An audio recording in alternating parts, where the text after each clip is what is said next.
I got so much motherfucking design on right now. Break it down, bring it back, make it clap. I got 3 old thoughts, new guap, wear that thing. Pictures on my line, and you know they come strapped. Hold up, what it not, 45, scope it cash. Assalamualaikum warahmatullahi wabarakatuh. Perkenalkan, nama saya Fenty Nur dari jurusan Ilmu Komputer dengan NIM F1G1211057. Kami dari kelompok 12 akan mempresentasikan materi terkait perancangan sistem. Adapun topik pembahasan kita pada materi kali ini yaitu yang pertama, perancangan teknologi informasi, yang kedua, membuat sistem dan membuat program, yang ketiga, pengembangan sistem life cycle, yang keempat, dari ide algoritma dan dari algoritma sampai ke program, yang kelima, bahasa pemrograman dan metodologinya. Materi yang pertama, perancangan teknologi informasi.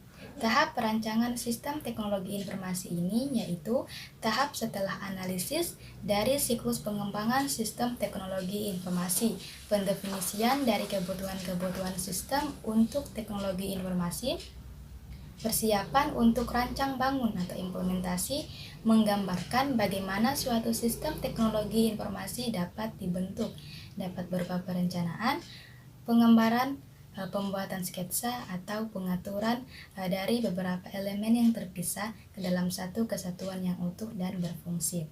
Tahap perancangan sistem teknologi informasi mempunyai 2 tujuan. Yang pertama, untuk memenuhi kebutuhan kepada pemakai atau pengguna sistem teknologi informasi. Yang kedua, untuk memberikan gambaran yang jelas dan rancang bangun yang lengkap kepada pemrogram komputer atau programmer dan ahli-ahli teknik yang terlibat. Bentuk perancangan sistem teknologi informasi dibagi menjadi 2, yaitu yang pertama, perancangan sistem teknologi informasi secara umum dan perancangan sistem teknologi informasi secara terinci. Perancangan sistem teknologi informasi secara umum yaitu perancangan sistem teknologi informasi yang terkonsep, masuk akal, dirancang dengan daya pikir yang luas. Sedangkan perancangan sistem teknologi informasi secara terinci yaitu perancangan sistem informasi yang memberikan gambaran yang jelas atau rancang bangun, desain yang lengkap kepada programmer. Pada perancangan sistem ini, programmer, user, dan para ahli teknik ikut terlibat. Tujuan dari desain sistem ini adalah untuk memberikan gambaran secara umum kepada user tentang sistem yang baru. Perancangan sistem teknologi informasi seharusnya melibatkan beberapa personil atau pihak yang terlibat seperti spesialis pengendalian sistem teknologi informasi, penjamin kualitas sistem, kemudian spesialis komunikasi data, dan yang terakhir pengguna sistem teknologi informasi atau user. Nah, materi yang berikutnya membuat sistem dan membuat program. Program diartikan sebagai kumpulan instruksi atau perintah yang dapat dimengerti komputer sehingga komputer dapat mengerjakan aktivitas yang diinginkan. Selain program, dalam pembuatannya, instruksi-instruksi tersebut menggunakan bahasa pemrograman. Bahasa pemrograman dalam suatu komputer dikenal dengan bahasa mesin. Namun, bahasa tersebut masih cukup sulit bagi pemrogram atau bagi programmer. Sampai akhirnya dibuatlah bahasa pemrograman yang mudah digunakan programmer seperti bahasa Java, bahasa Pascal, bahasa C, dan lain-lain. Bahasa-bahasa tersebut dimasukkan ke dalam bahasa pemrograman tingkat tinggi atau high level language. Nah, untuk langkah-langkah membuat program akan dijelaskan oleh rekan kelompok saya berikutnya, Sri Ayu Lestari. Saya Sri Ayu Lestari dengan NIM F1G1211084 akan melanjutkan materi sebelumnya. Langkah-langkah membuat program. Mengutip buku dasar-dasar pemrograman implementasi dalam bahasa Pascal oleh Bayu Rahayudi. Untuk membuat program, langkah-langkah yang harus dilakukan adalah sebagai berikut. Yang pertama, mengetahui persoalan yang akan diselesaikan. Masalah atau problem di sini adalah komponen apa saja yang diperlukan agar program ini jalan dengan masukan atau inputannya apa saja. Mendefinisikan apa yang nanti akan dilakukan oleh program dan bagaimana keluaran dari program yang kita harapkan di kemudian hari. Yang kedua, menganalisa perencanaan atau desain sistem. Tahap ini adalah mendefinisikan langkah-langkah apa saja yang dilakukan oleh program untuk menyelesaikan permasalahan dalam bentuk perencanaan, itu bisa berupa flowchart ataupun algoritma. Sehingga kita akan mengetahui proses apa saja yang ada dalam program tersebut. Semakin detail flowchart atau algoritma yang dibuat, semakin mudah pada tahap implementasi atau coding nantinya. Yang ketiga, membuat algoritma atau flowchart. Flowchart adalah suatu diagram menggunakan simbol-simbol khusus yang sudah menjadi standar internasional yang berisi langkah-langkah untuk menyelesaikan suatu masalah. Sedangkan algoritma bukan merupakan simbol, tapi keterangan-keterangan yang sesuai dengan keinginan kita. Tidak ada standarnya. Membuat diagram alur terlebih dahulu akan lebih menghemat waktu daripada langsung melakukan pengkodean sambil coba. Karena itu, biasakan membuat flowchart terlebih dahulu sebelum memecahkan suatu masalah. Assalamualaikum warahmatullahi wabarakatuh. Perkenalkan, nama saya Dewi Kirani dengan NIM F1G1210047. Baiklah, saya akan melanjutkan materi selanjutnya. Yang keempat, mengubah algoritma atau flowchart tersebut ke dalam bahasa pemrograman. Kini saatnya Anda menulis program. Tahap ini juga mencangkup perbaikan kesalahan dan pengujian. Menulis program dengan terstruktur dan sesuai dengan flowchart yang telah kita buat. Kelima, menjalankan program dan mengevaluasinya. Test and debugging. Unit testing menguji setiap unit dan modul yang terdapat dalam program tersebut. Yang ke-1, integration testing. Menguji integrasi yang dilakukan dengan program seperti halnya ketika program tersebut sudah diinstal di client kita yang membutuhkan integrasi dengan sistem yang lain, seperti halnya integrasi dengan database. Kedua, pengujian validasi, menguji masukan yang diberikan kepada. Ketiga, pengujian sistem. Pada tahap ini menguji performa dari program, apabila program dijalankan dengan kondisi-kondisi tertentu bagaimana. Keempat, operasional dan pemeliharaan. Pada tahap ini sebenarnya bagaimana program yang telah kita buat dan pengujian ini bekerja sebagaimana mestinya. Memperbaharui program, menyelesaikan bug yang tidak ditemukan pada saat pengujian, serta pengembangan yang dilakukan dengan program tersebut. C. Pengembangan sistem development lifecycle. 1. Pengertian sistem development lifecycle. Sistem development lifecycle adalah tahapan kerja yang bertujuan untuk menghasilkan sistem berkualitas tinggi yang sesuai dengan keinginan pelanggan atau tujuan dibuatnya sistem tersebut. Sistem development lifecycle menjadi kerangka yang berisi langkah-langkah yang harus dilakukan untuk memproses pengembangan suatu perangkat lunak. Sistem ini berisi rencana lengkap untuk mengembangkan, memelihara, dan menggantikan perangkat lunak Indonesia disebut siklus hidup pengembangan sistem. Sistem development lifecycle adalah siklus yang digunakan dalam pembuatan atau pengembangan tertentu. Sistem development lifecycle digunakan untuk membangun suatu sistem informasi agar dapat berjalan sesuai dengan apa yang diharapkan. Sistem development lifecycle, siklus hidup pengembangan sistem atau sistem lifecycle, siklus hidup sistem dan dalam rekayasa sistem dan rekayasa perangkat lunak adalah proses pembuatan dan pengubahan sistem serta model dan metodologi yang digunakan untuk mengembangkan sistem-sistem tersebut. Baik, terima kasih. Saya serahkan ke pemateri selanjutnya. Oke, baik, saya akan melanjutkan pemateri yang sebelumnya. 1. Model pengembangan SDLC. Yang pertama, waterfall model. Model ini melibatkan penyelesaian satu tahap secara lengkap sebelum melangkah ke tahap berikutnya. Ketika satu tahap selesai, langsung dilakukan evaluasi untuk memastikan proyek berjalan sesuai rencana dan layak diteruskan ke tahap berikutnya. Waterfall model disebut juga model klasik, memiliki beberapa tahap utama, yaitu analisis dan rekayasa sistem, perancangan, penulisan program, pengujian, dan pemeliharaan. Yang kedua, model prototype.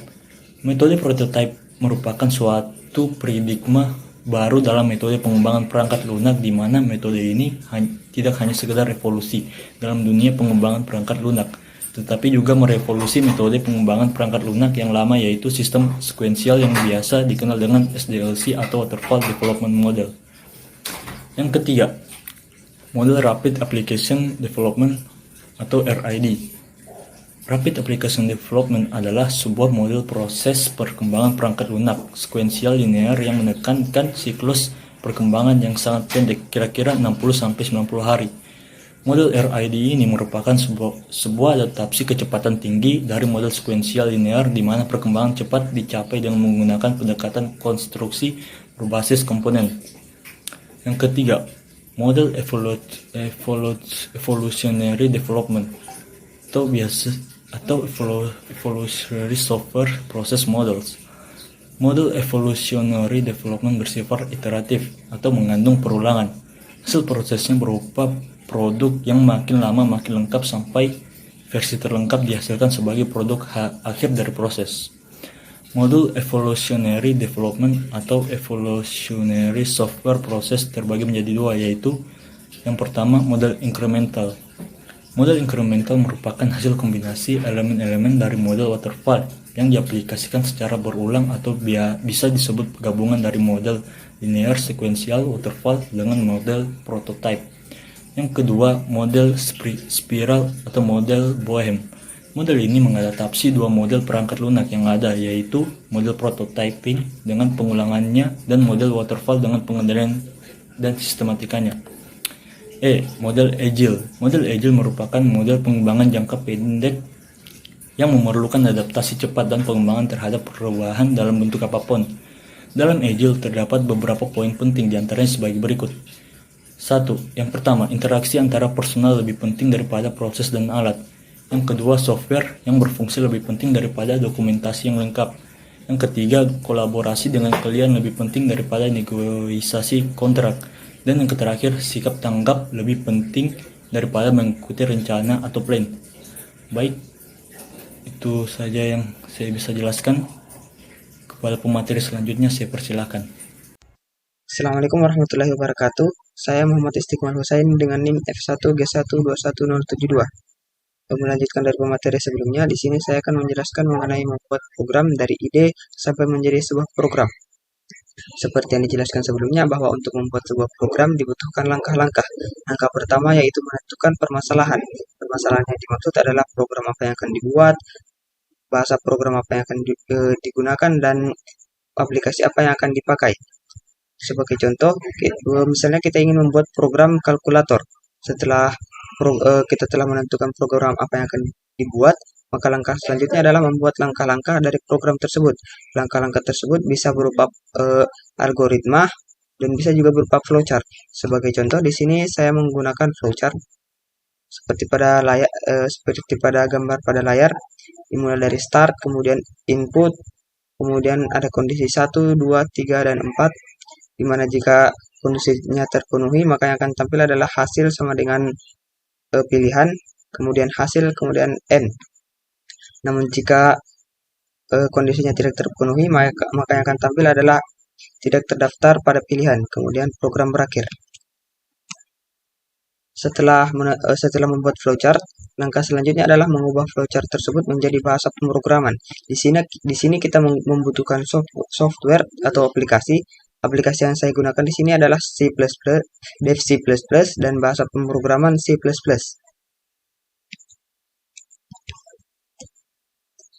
Setelah mengubah flowchart tersebut menjadi sebuah program, maka langkah selanjutnya adalah melakukan pengujian pada program tersebut dan memastikan bahwa tidak terjadi error pada program tersebut.